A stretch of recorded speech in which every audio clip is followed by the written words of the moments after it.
All right. Russell, what's your silver medal topic this week?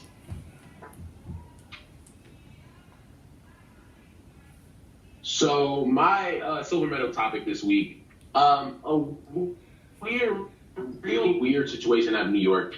Safety Landon was on the radio this week, a talk radio show that he does. His teammate and fellow defensive back Eli Apple was a cancer locker room. Now Eli Apple, first round, has been having a rough 2017 season after he had a really good, solid rookie year last season with the Giants. Had struggled, and got benched at one point, and even been suspended, I believe, for a week earlier in the season. Yeah. That left field from Collins, who apparently has been having some issues with Eli Apple for a while now. And you don't hear, when you get called cancer, like that's a really bold statement to make at a teammate, especially. Usually you hear that from a former teammate or never from a current team. So, Collins has been somebody who's been in the league for a while. He's gone to a pro. He's kind of some better safeties in the league, but for him to come out and call Eli Apple a cancer, it was a really big deal, and would never refer to Apple as by his name. He always said either that top pick or that other corner, but he always saying Higgins, who's one of the fellow corners on that Giant secondary, or Dominique Rodgers-Cromartie, but the top pick or that other corner. So really, you're like, hey, I'm not talking about these. You know what I'm talking about. Yeah, it's just not cool. So then yesterday they have Landon Collins apologize for the whole thing. They suspend Eli Apple for a game, the final game of the season, for conduct detrimental to the team. Yeah. And apparently reports are saying that Eli has had some family things going on for a while, and that this is just something that they just felt they needed to do. And Eli Apple, most people probably don't know Eli Apple that well, but Eli Apple, when the draft came around, people loved him because his mom was a manager and all that, and his mom would be the one talking in interviews and on the red carpet with him, which is cool. I mean, to each his own, but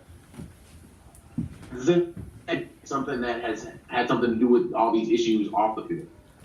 Well, if you read up on this, the one piece of context that I didn't hear in your which I thought was a really good review, the one thing that I sympathize with Landon Collins on is Eli Apple's notorious. He's had a couple of moments when they were doing film study. He has a lot of trouble being criticized during film study. In fact, he once stormed out and had an emotional outburst when he was being criticized during film study, and that is a vital part of the game. You have to learn from your mistakes, and what Landon Collins is saying is that he didn't have the emotional maturity to be constructively criticized and told, this is how you get better, these are the mistakes you're making. And what he was saying with the mom stuff, he was saying he's hiding behind that excuse, the fact that his mom had passed, to the fact that he's not very emotionally mature. Yeah.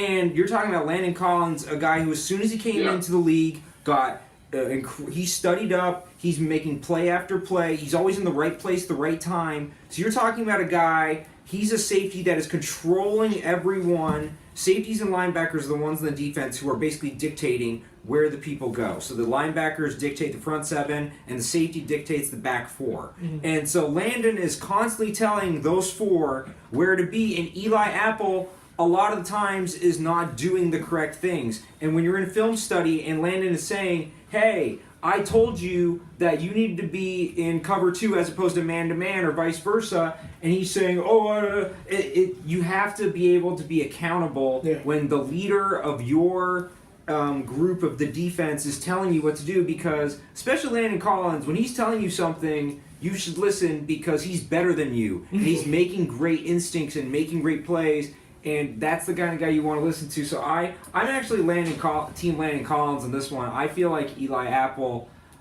is just one of these new generation kind of millennial players where he really can't be criticized, you know?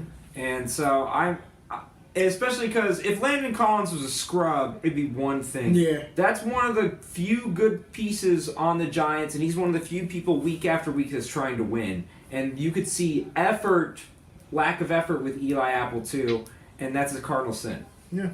I see what both of you guys are saying. I agree. Landon Collins is the leader of that secondary. I don't know if I'm, as an athlete that had teammates and everything, I just don't know if I'm with you publicly going on the radio and calling me a cancer. If that is the situation, let's handle that in the locker room. Let's handle that as the Giants, because you don't want other teams seeing us as like, oh, these guys they're gonna beat each other. We don't and you don't want the media and all these different teams and all these people, because I looked on Twitter and it's the only thing like NFL Twitter was talking about. Landon Collins talking about his teammate. And so I'm just like, if you are the leader of the defense, I feel like you should have better insight on how to handle a situation like that.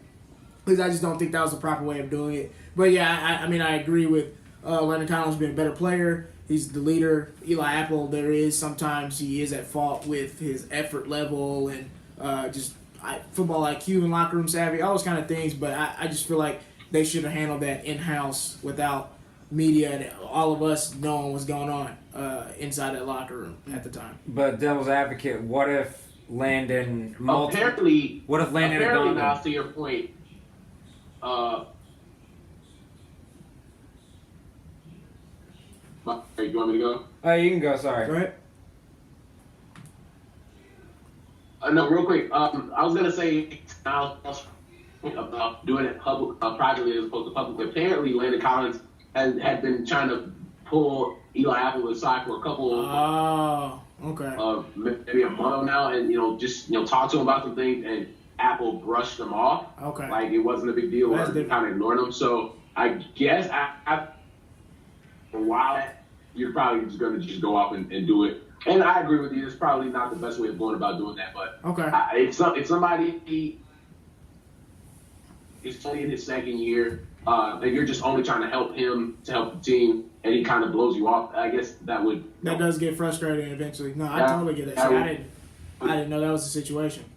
That's crazy. Yeah, it's one of those things. Depending on how much of the story you hear, you could take both sides. Yeah. And that's the issue with how reporting is done today. If you don't hear some of the details that Russell or I said, you might be on Eli Apple's side. Mm-hmm. But once you get the full story, I feel like most people will be on Landon Collins' side, but I don't feel like a lot of people are getting the full story. Right, they just say that's so common. He called so-and-so. That's so common in today's sports journalism. You don't hear the full story, and it's kind of a shame. Right. But yeah, I think that about wraps it up.